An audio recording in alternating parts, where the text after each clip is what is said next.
we just went through all the tier lists, right, for Mythic Plus and what it all looks like. And, you know, tier lists and metas and everything, you take them with a grain of salt, really. I always say play whatever the hell you find to be fun. We looked at the tier list, my tanking class, Blood DK, sitting at the bottom of the tanking specs. Guess what? I'm still going to play Blood DK and still going to just crank out big dick numbers because that's just who I am. But everybody else, some people really care about the meta. So we're going to look at the meta here.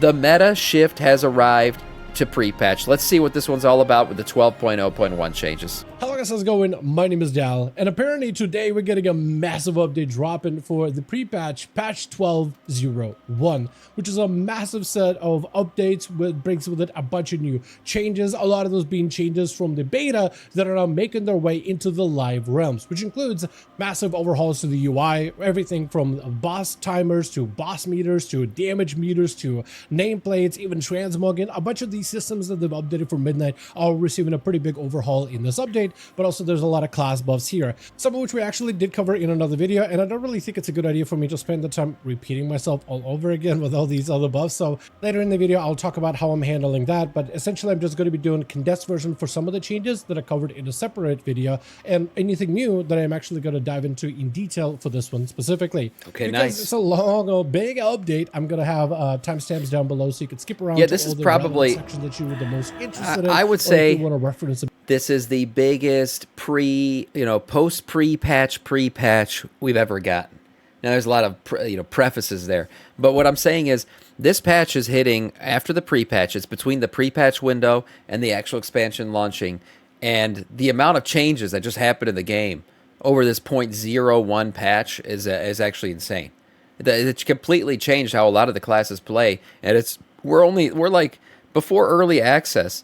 We are about 2 weeks and a day out. We're almost exactly 2 weeks out from early access. So that's pretty crazy for all this shit to hit now. So, I mean, I guess it gives us something to do. Play your classes and see how they feel these next 2 weeks. Back in the future. With that being said, if you do want to see more regular What up, updates Miami? for patch notes and anything regarding Midnight in general as an expansion, be sure to follow the channel and subscribe. But otherwise, let's dive right in. Before we dive into the class changes, we are receiving a good number of UI updates for pre-patch. A lot of these UI updates have been around on beta, but they're now finally starting to make it into the pre-patch realm in preparation for Midnight launch. So this is going to be a pretty big overhaul, and there's a bunch of things that have been adjusted.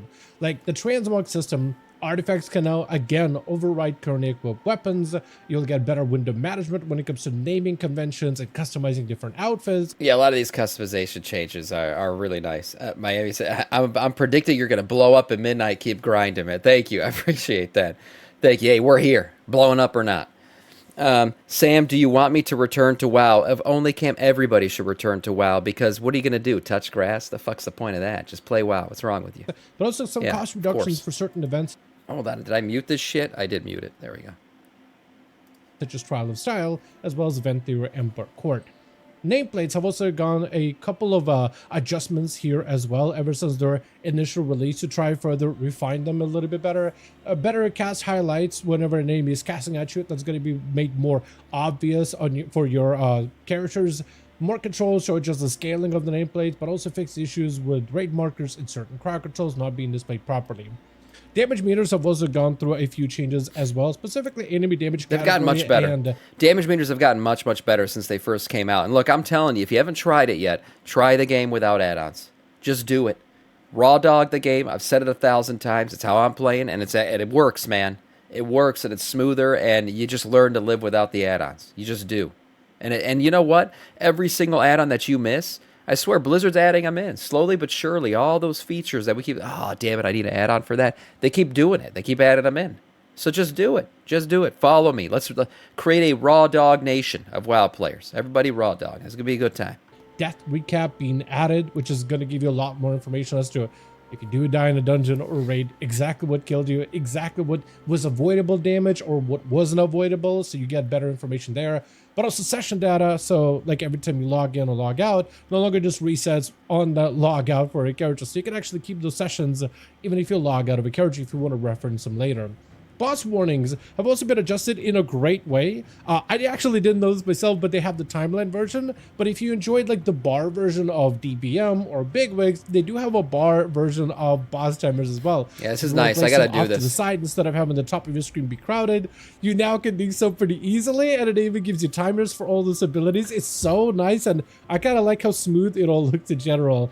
It's a pretty big addition, pretty awesome. Yeah. It is going to help. Look how they drop off left too on my screen, which I usually have my bars there, but it's just kind of like nice. this. I just actually prefer that over the timeline in general. So it's a pretty big change as well.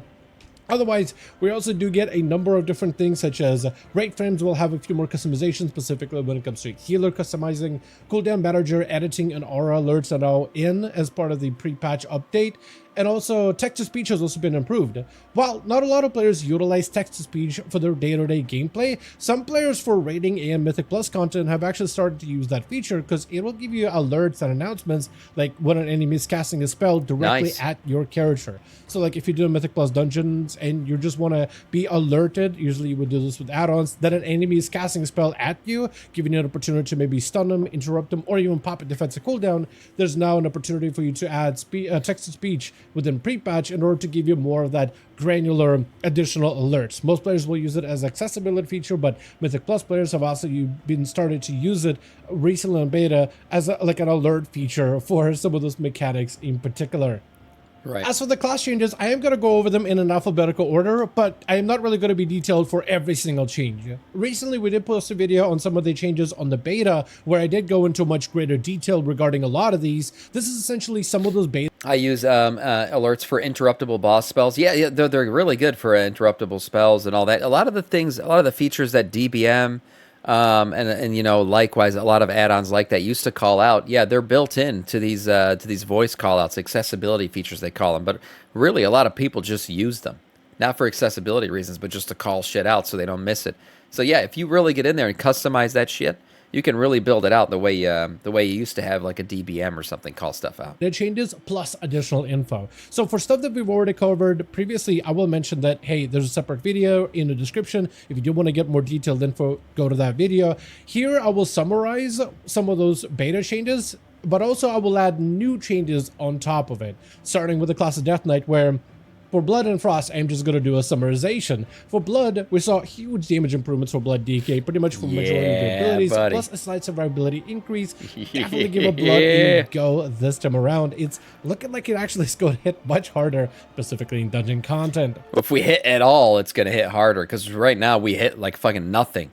Literally, you lose aggro because how bad the DPS is. So thank God for these DPS buffs. Frost Death Knight's tuning was mostly kind of wishy-washy. You know, some buffs to Obliterate, some nerfs to Frost Sight, as well as Frost Sight-related talents, but nothing crazy. For them, what is going to matter, though, is some of the changes to Rider versus Deathbringer. Rider got a pretty heavy nerf for both Unholy and Frost, and for Frost, it looks like they're going to be peeling away from it, or at least not completely going all in onto Rider. Deathbringer got a sizable increase for Frost in particular, so it's an attempt for them to try to make Deathbringer and Rider a little bit more even, but there's a good chance that you're probably going to be bringing back Deathbringer Frost going forward for the pre-patch. And while Blood and Frost section was really quick, Unholy is not that quick whatsoever. They actually have gotten a number of changes over the time for pre-patch. So there's going to be a huge swaths of adjustments here, like basic damage increases and nerfs on top of it.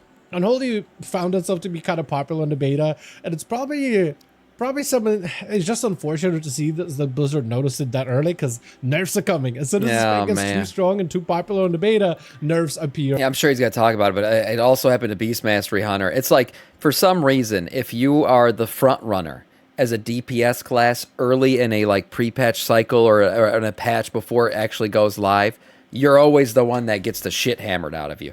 So it's like never good to be the DPS leader early on in a beta cycle of a patch. You want to be like mid and then get buffed up to being number one just before the patch launches. That's your safest bet. Afterwards, first of all, Unholy saw auto attack and ability damage reduction by 35%. Scourge Strike as an ability also got nerfed by 28%. Some of the diseases, however, like Virulent Plague, for instance, that got buffed up a little bit, but Dread Plague saw a 15% damage nerf. Epidemic, however, the AoE version of Death Coil did receive a slight 15% damage buff. Pretty much everything on Unholy Window as well, all the pets and all the variety of different abilities got nerfed as well. The only one that didn't get nerfed is Summon Gargoyle. The Gargoyle that you summon specifically didn't get touched, but every other undead of your toolkit, whether it's your base pet, summons, the Raise A-Bomb, everything got nerfed all across the board in a fairly massive way. Unholy Death Knights also get new access to a talent called Scythe of Decay, which replaces Death of Decay, where Festering Scythe will now cast the Death of Decay automatically. Normally, this passive proc is a 15-second or 30-second CD, but if you're playing... What the hell? I want that as a blood decay. I want my Death and Decay to go down automatically. I hate placing that shit. It's so damn annoying to me. Death's Echo, that is going to reduce down to 15 seconds, so it should give Unholy some potential for Death and Decay base play in the future. The talent of Super Strain has been redesigned where Drape Plague will now hit a secondary target for 75% damage, but then also make it a macro. No, it's cheating. Runic power to give you a little bit more plague cleaving, because you have two plagues. You have the Virulent, which just hits everybody around you, and then Dread Plague, which has a single target amplified damage component. So now you can hit two targets with it, or rather cleave a secondary target for a portion of its value. Then we got a bunch of challenge changes, like Reanimation has been updated, where Putrefy will summon a Mages of the Dead for 15 seconds, which is going to increase the value from, what, 8-second duration to a 15, which is pretty nice. The Talent of Pestilence has been updated, where now it's going to consume...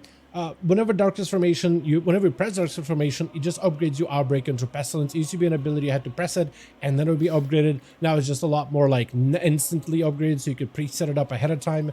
But they did reduce the power of this instead of doing... The Talent of Pestilence have also been updated. Previously, after Drug Transformation, you needed to first apply diseases and then you would transform into Pestilence. Now it just automatically transforms Outbreak into Pestilence. And with Pestilence, they actually buffed up the damage, consuming 100% of the plague damage instantly. That's a buff. At least they got one thing buffed. 50% of the remaining damage instead of 100%. So we're watching a video going over some of the patch notes that Sam read to us 3 days ago. No, he's going to talk about the meta and how this all changed too, okay?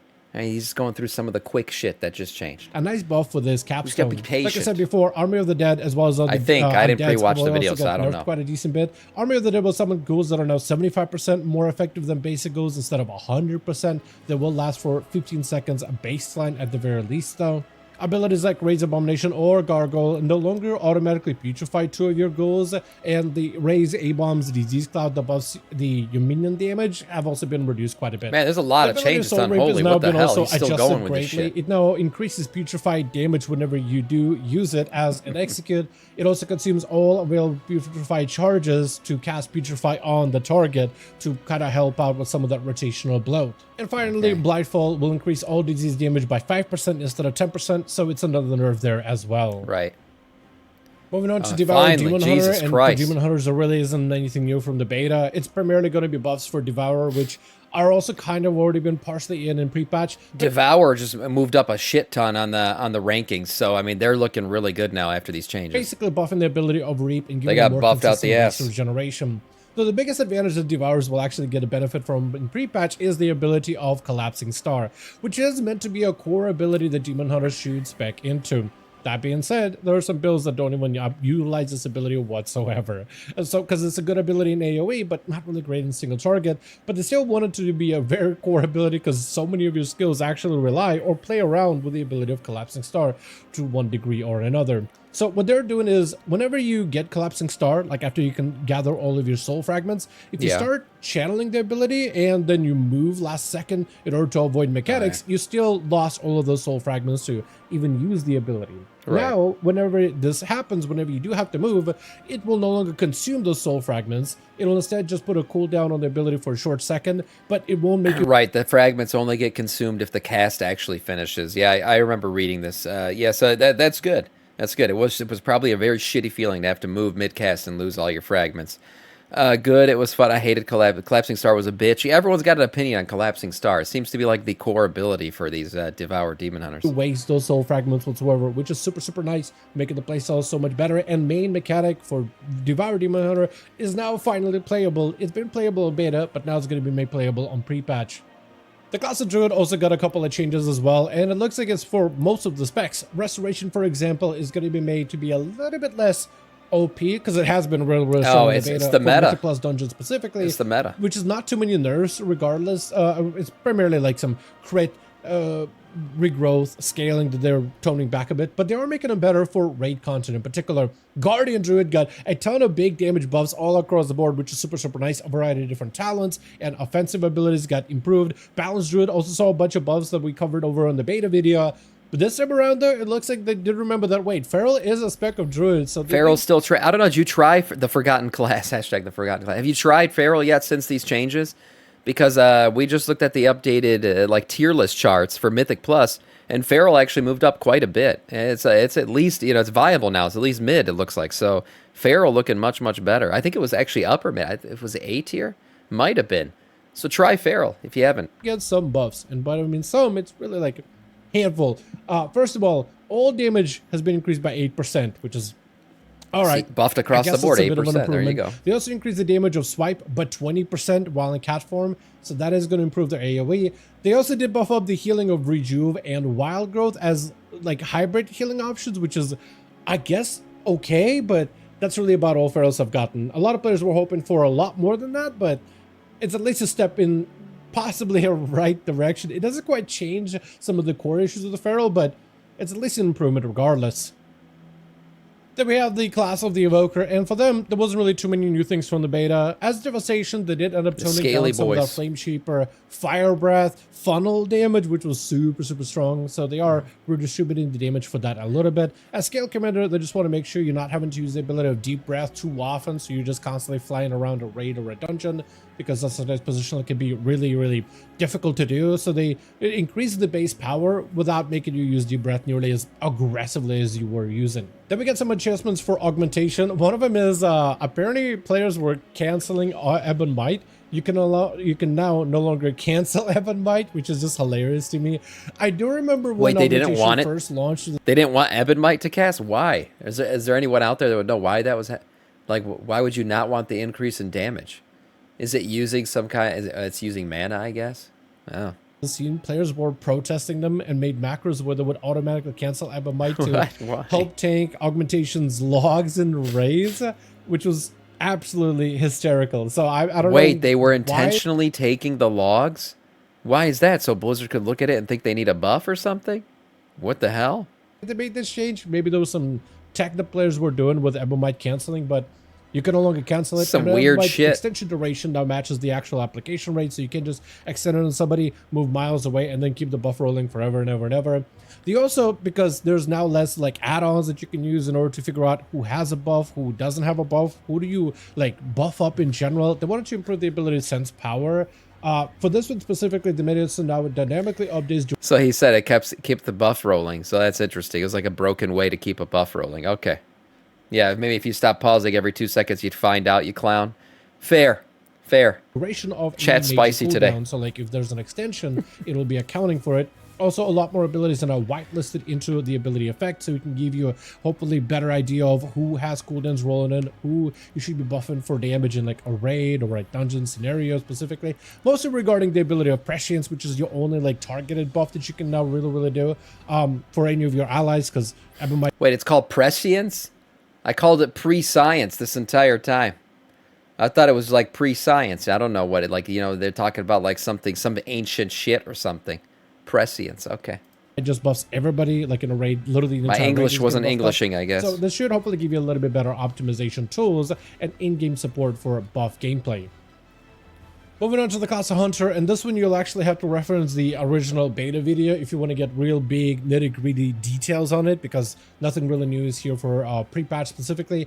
Beastmaster Hunter got nerfed crazily. They were basically found to be performing above most classes on beta, so baseline power reductions are pretty heavy for them in particular, which is unfortunate. Survival does receive some buffs, primarily for Wildfire Bomb's single target damage, while balancing out some of the differences between the power of Sentinel and Pack Leader. Marksmanship Hunter kind of got buffs, mostly towards some of their cleave-based talents, volley, kill shot, talents that they weren't always utilizing, but also dark ranger buffs as well. So nice. I talked about this morning. A lot of people keep commenting how much fun they're having playing Survival Demon Hunter, or not Survival Demon, Survival Hunter. So like Survival Hunter has been deemed like one of the funnest DPS classes to play right now at midnight. So if you want to have fun playing a game, imagine that. Try Survival. People are liking it. A Dark Ranger marksmanship Survival Giga at Chat, some point in the future. Then we have the class of Mage, and for them, again, I will ask you to reference the video that we did on beta where we covered their changes specifically in more detail. But if you want to get a quick synopsis for Arcane specifically, they want to equalize the power between Sun Fury. Arcane's cocked. Just know that. They're pumping. They're probably the #1 DPSer right now post these changes, just saying. And Spellslinger, so pretty Super big cocked. damage shifts have been done for Arcane, but it does make Spellslinger Survival a really or not strong hunters. and potentially a really good option for Mythic Plus dungeons. So if you ever want to play an Orb Arcane Mage, now will be your time. For Fire, they essentially adjusted the ability of Pyroblast, so it isn't useless in executes, because they noticed that Fire Mages were literally starting to cast Fireball, or rather Frost Firebolt, in execute and nothing else, just ignoring Pyroblast. So they've adjusted it so you actually will need to use the ability quite regularly. For Frost Mages, what they're doing is putting more emphasis on abilities like Ice Lance, and specifically their Shatter Freeze mechanic, but also toning down some of their other abilities like Frostbolt and Flurry to put less emphasis on those specifically. They combined also all these changes together with some nerfs for AoE abilities like Frozen Orb, as well as the Common Storm Shatter consumption. A lot of shuffling with Mage, but we saw the way they rank out right now. Arcane's #1, then Frost, and then Fire is like far behind them. So that's how those three are ranking right now. Mechanic. So it is slight reductions for Frost, but mostly just a shift to make sure that the Shatter as well as Lances are supported as a core mechanic going forward, and not something that you will be ignoring down the line. At least for Mythic Plus. From there, we have the class of Monk, and we got some quick synopsis, but also some new updates here as well. For Brewmaster particularly, we actually saw huge buffs across the board, which I think a lot of players are going to benefit from with the pre-patch update. Huge. They're saying Brewmaster might be meta tank. A massive dig, but I don't know why they gave Brewmaster all the fun buffs, and they Blood DK, they just gave us some DPS buffs across the board. Why Brewmaster getting so much love? Anyways, yeah, people were looking at it, they're like, yeah, Brewmaster could be the meta tank. This river, they actually did do some more granular changes, like ability of Shaylun's Gift. It now has a bit more of an upfront, better base healing, but its mist healing scaling factor has been removed or reduced slightly. This update cooked classes today to be more effective when it comes to restoring mana, and abilities like Thunder Focus Tea is a 30-second cooldown instead of 45-second cooldown, since so many abilities are tied to their use of Thunder Focus Tea. So this is actually quite a decent. Prop Pally feels like Pally actually did drop quite a bit after these changes. Mistweaver, I mean, what's it called? Protection Monk moved up a shit ton though. Brewmaster Monk. For Mistweaver overall, they like flip Prop Pally as well as this melee healing or damage to healing conversion mechanics have all got buffed up. Jadefire is now more effective, but also abilities such as Wave the Crane are also a little bit more effective at that as well. Aside of that, Windwalker got buffed up quite a decent bit, pretty much all across the board. A number of abilities got improved, mostly to make sure that they have more AoE, but also specific abilities with specific roles, like certain abilities will be used in pure AoE content, while others will be used in pure single target content. They want to make sure that those abilities that are purely used for one or the other are a lot more effective in that content specifically. Okay. Like, for example, Rising Sun Kick, damage increased by 20%, while Spinning Crane Kick buffed up by 50%. Oh. So you're basically reinforcing both elements of Windwalker specifically. Other effects such as Jadefire Stump have also got buffed up by 25%, while Flurry of Zuen got buffed up by 40%. Fist of Fury did receive a 10% damage nerf overall, but it's mostly to make sure that it doesn't over or supersede a Rising Sun Kick as a priority. And she says with all these changes, I'm kind of feeling like every class is looking good in one spec or another. It doesn't seem like any one class is overpowering. Yeah, I'd agree. I agree. The tanking across the board, like I talked about which tanks are the best right now, but they were all like A tier and up. Like everyone was pretty close to each other. The one spec that I would say seemed to be like just pulling away with the meta was Resto Druid. Resto Druid's healing, at least in Mythic Plus, was going off. So I don't know if they got nerfed a little bit. So I don't know if they got pulled back towards the the rest of the pack a little. But otherwise, yeah, I kind of agree with you. It's like everybody's kind of sitting around mid to A tier. There's not a lot of like S tier way above everybody else going on right now. In pure single target content. Sounds like Sunfire Spiral are now going to be increase your mastery, effectiveness of your mastery for combo strikes by 40 additional %. The Taunt of Memory of Monastery will now increase combo breakers effect chance by 75%, increases Tiger Palm's damage by 30%. And the Talon Communion with the Wind will now increase the damage of your Strike of the Windlord or Whirling Dragon Punch by 20%, up from 10%. For Paladin changes, I'm also going to be really light. So Here's your pallies. reference the video linked in the description in order to get more info. But for the few specs that they got a couple of changes for, like Retribution, for instance, they want to make sure that their Herald of the Sun playstyle rotational bloat is adjusted a little bit, plus make some changes to the damage output of Herald of the Sun, like Dawn Light, increasing its damage greatly, but that radiating AoE damage that it does is slightly lessened, so it has a lot more of this priority focus to it. Okay. Another spec that I also got a couple of changes is Holy Paladin, which is primarily just a bunch of buffs all across the board. For I saw Holy move up a bit in the charts. Mana reductions on a number of different abilities, plus some more usages out of the Shield of the Righteous to put them in melee if they are going for a more melee focused damage Holy Power Spender build.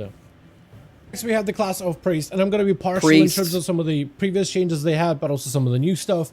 The previous changes that you'll want to reference the video in the description for is for Dusk Priest, which is primarily focused around buffing their shadowy heals and shadowy interactions, shadowy talents. As it but should. Also reducing some of... I'm actually surprised, speaking of shadowy, that Shadow Priest is not like S tier DPS, just for the sake of theming.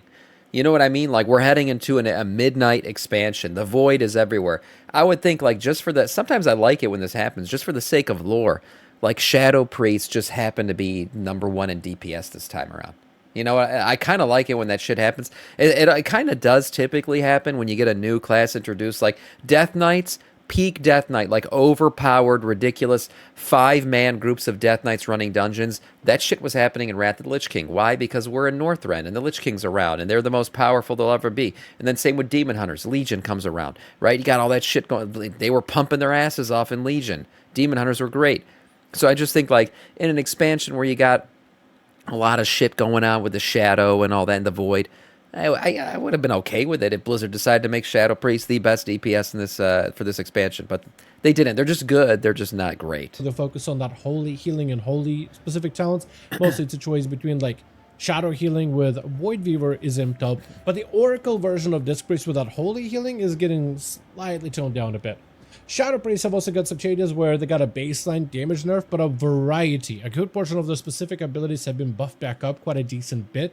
Also, Psychic Link will transfer 60% of single target damage onto nearby targets with Vampiric Touch, which is pretty awesome. Quite a lot of cleave, which hopefully will math out as a gain in the long term. But also this time we did see some new buffs for Holy, specifically, mostly just buffs across the board. All damage buffed up by 19%, Damn. which... Holy damage output in dungeons has been very straightforward, so this is going to be a huge increase, just a raw increase without raw big dick complexity increase. Into the output. Abilities like Flash Heal, Prayer of Healing, Holy Word Serenity, and Holy Word Sanctify, as well as Renew, which you get mostly through passive procs nowadays. All their healing have been buffed up by 12%, so a decent overall increase for Holy that works and serves them pretty well both in raid content but also in Mythic Plus dungeons. Next, we have the class that is the Rogue, and for Rogues, you are going to have to reference the beta video for even more detailed breakdown, but essentially what they're doing is some baseline damage buffs for Assassination, which was, I think, pretty much needed. Assassination wasn't doing badly, but it did feel like it was kind of falling behind the other two specs slightly in some content. Outlaw, they ended up bug fixing the auto attack nerf, and they also buffed up a couple of their talents, but because of the bug fix to their auto attacks, they did end up reducing the auto attack damage by like 10%, so it's a slight nerf regardless. Look, I mean, with Rogue, we looked at these rankings post all these changes, and really you got with the sub titty, ass, and pull out outlaw. Like right now, they're all sitting very much in the same mid A tier. So like you can really pick whatever spec you want for Rogue right now, and they're all kind of hitting the same, which is kind of a nice place for a class to be in that you just play whichever one you like the most. But it's also like none of them are shooting through the roof. None of them are like the S tier of DPSers right now. So I guess pick what you want. Pick what you want. Have a good time with it. For Subtlety, they also did do a slight overall damage nerf by 8%, but the hero talents of Deathstalker, a variety of those talents have been greatly improved in order to better support some of their AoE output. With the class of Shaman, you are going to have to reference the beta video, but there really is just not a lot going on here to begin with. So the fastest breakdown that I could do for all three specs is Elemental got a slight damage nerf, but a lot of its hybrid healing increase. Enhancement got a fairly sizable healing increase. So not really a lot of output, but for, I guess, for PvP content or dungeons or defensives, this is going to give him a little bit better self-sustainability. The only thing that really happened to Restoration Shaman is a change to the ability of Ascendance, where it no longer gives you the insta-casty playstyle, which is something we've covered already. They also saw a bunch of buffs to healing spells that we also covered before, like Healing Rain, Chain Heal, Healing Wave, as well as Riptide. Good. When it comes to Warlock, again, you're going to want to reference the video in the description of this one in order to get more detailed info, but they essentially... Was it Demonology? Which one? One of these is like totally A tier right now. I think it's... Was it Demonology?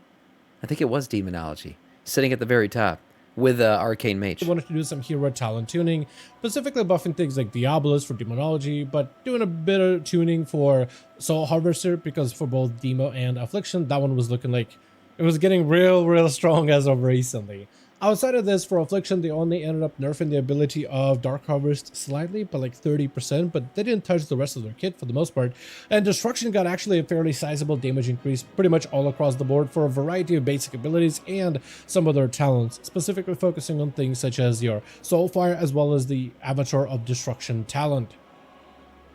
Finally, the class of warrior. Also, you will need to use the video linked in the description for more detailed nitty-gritty info. But some of the biggest draws out of this new set of changes, deep wounds for all three specs of warrior have been nerfed quite a decent bit. Yeah, I don't know why they did that. All three warriors have access to some bleed talents and some bleed viability, and any talent that warrior DPS of all it is hurting right now. I don't know why they fucking nerfed them again.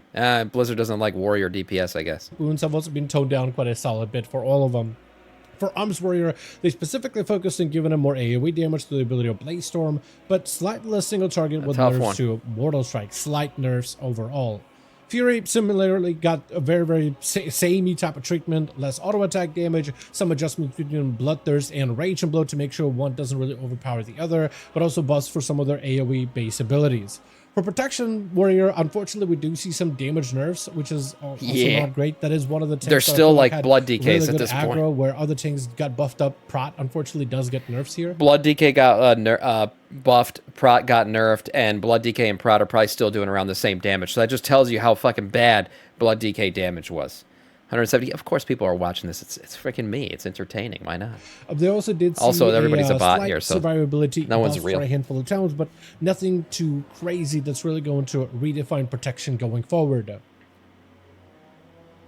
Well, with that being said, I do want to thank all of you guys so much for watching, and hope you guys did enjoy this class update. If you did enjoy this patch notes read or found it informative, go ahead and give this video a like, as it would very much appreciate it. Be sure to join our Discord community if you want to keep up with any discussions regarding Midnight with the community. Link to that in the description of every single video. And let me know in the comments which of these changes, whether we're talking about buffs or nerfs, that potentially changes the class that you're possibly going to be maining once Midnight officially launches. Nice. Good video overall. In terms of the meta and everything, you know, that shit will change, of course. But right now, I mean, I think it's these last round of class changes pretty solid for a while. We won't see any more major class changes until the next major patch. So this is where things solidified. I do want to say, which one was it again? Demonology Warlock. I was right. Demonology Warlock considered to be S tier. I just wanted to double check on that one. Wasn't sure. But nice video overall from Dalaran. And hey, just remember, meta or not, if you're good, you're always meta. Play whatever the fuck you want. Have fun. It's a game after all. Touch yourself. Don't touch grass. Play WoW. Have a good time. There you go. Nice video from Dalaran.